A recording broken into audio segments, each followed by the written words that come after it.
I grew up out here.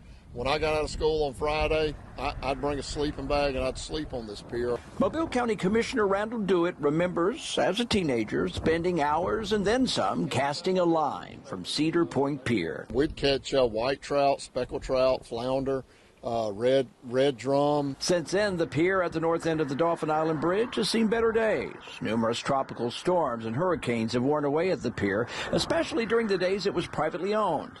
But now it's owned by the county and has been refurbished by the county. And Friday evening at 5, it will be Mobile County that will reopen a much improved Cedar Point Pier, one that Dewitt says will have a better chance of outlasting the next big storm. And you know, you could have a family, or you could have somebody come in here and buy this pier. A hurricane come along and blow it away, and they may say, you know what, I don't have the money to because it's uninsurable. And they may say, well, you know what, I'm not going to rebuild the pier.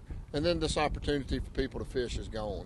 And so that was kind of my thing is, what can we do to make this a permanent thing? And with the county owning it now, we have the means. And, of course, if we have a hurricane, there's some FEMA-eligible money that would help rebuild it for the community. The fishing pier has been closed during this $1 million remodel. It's a lot of money, but Dewitt says don't expect a shiny new pier. Parts are new, but most of the rebuild took place closer to the shore, while older stretches have been reinforced. I wish $1 million would build a whole new pier, but it won't. And eventually, that, you know, my goal here is one day to have a concrete piling pier like they have at Gulf State Park. But unlike some of those shiny new piers out there, Cedar Point will have some attributes that they might not share, such as? You know, you come out here, I wanted to make it accessible and affordable, and so... Free is pretty affordable. It's pretty affordable. And if you cast your line from the pier and you live in Alabama, there is no fishing license required.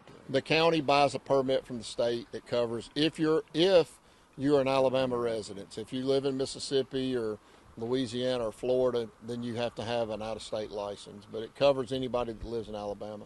And there are a few other pluses. A new enlarged and defined parking lot with several concrete handicap parking pads that will allow those with limited mobility to more easily access the pier. New lighting.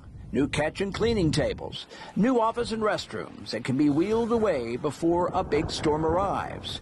The only thing not provided is your bait and your luck. Either way, you had a good time. Yeah, that's right. Okay. That's what it's all about.